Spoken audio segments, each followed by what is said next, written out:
What if I told you that before humans invented writing, before we invented the wheel, before we even figured out farming, we'd already invented the hammer? And not just once. We invented it, lost it, forgot it, and reinvented it, over and over, for almost 3 million years. Sounds insane for a tool that's basically just rock hits thing. But stick with me, because the hammer isn't just some boring garage tool.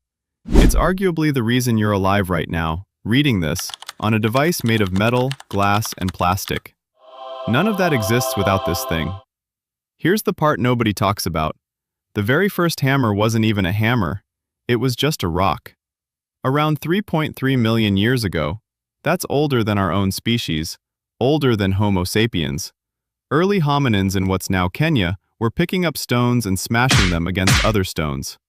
Archaeologists call these hammer stones. No handle, no design, just a rock that happened to be heavy enough and hard enough to crack open something else. And here's the twist. They weren't even making tools yet, at least not on purpose. Some of the earliest hammerstones were used to crack bones open for marrow, or smash nuts, or bash one rock into a sharper shape. Basically, the first hammer's whole job was to make other tools. It's the ancestor of every tool that ever existed. Kind of wild to think about, right? But a rock in your fist can only do so much. Your hand gets tired, your grip is weak, your accuracy is terrible. So at some point, and historians actually debate exactly when, early humans figured out something that changed everything. They added a handle. This seems obvious now, but think about the physics for a second. A handle doesn't just make a hammer easier to hold, it makes it exponentially more powerful. You're basically turning your arm into a lever. Suddenly, the same amount of effort swings way harder. Archaeological evidence shows hafted, or handled stone tools appearing tens of thousands of years ago, using materials like wood, bone, and antler lashed together with cord or sinew. Simple. Genius. And it worked so well that basically every hand tool since then, axes, sledgehammers, ice picks, copies this exact idea. Okay, so now we've got handled stone hammers. Good enough for the Stone Age. But civilization needed something stronger, and that's where things get interesting. Around 5,000 years ago, humans started smelting metal. First copper, then bronze, an alloy of copper and tin. And this is where the hammer stops being just a smashing tool and becomes something way more important, a shaping tool. Because here's the thing about metal. Heat it up, and it gets soft enough to bend and mold. And what tool do you use to mold it? The hammer. Suddenly, this same basic object that used to crack open bones was now forging swords, tools, and armor. The Bronze Age literally could not have happened without hammers striking hot metal on stone or metal anvils. Then came the Iron Age, and hammers had to level up again. Iron needs way more heat and way more force to work than bronze.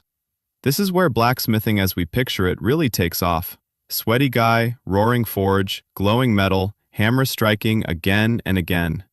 For thousands of years, nearly every metal object humans used, nails, horseshoes, plows, weapons, wheel rims, passed through the hands of a blacksmith and the head of a hammer. Think about that. For most of human history, if you wanted metal shaped into anything useful, there was no shortcut, no machine. Just a person, a fire, and a hammer, hitting the same spot thousands of times a day. Now here's a fact that surprises most people. The claw hammer, the exact shape you're picturing right now, is actually a relatively recent design.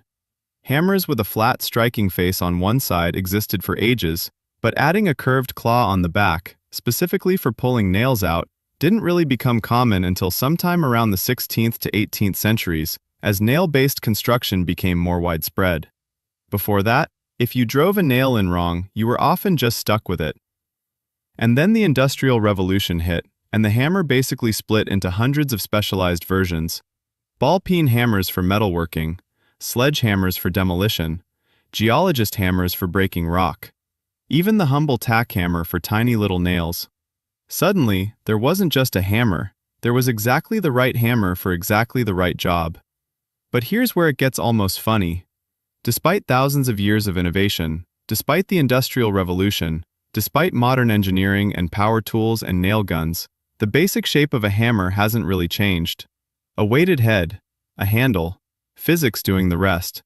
We've made it lighter, stronger, more ergonomic, but the core idea from 3 million years ago is still exactly the same idea. So next time you pick up a hammer to hang a picture frame or fix a wobbly chair, remember what's actually in your hand. Not just a tool, the original tool. The thing that helped shape bones into food, wood into shelter, bronze into swords, and iron into the modern world. Everything we've ever built, we built with this first.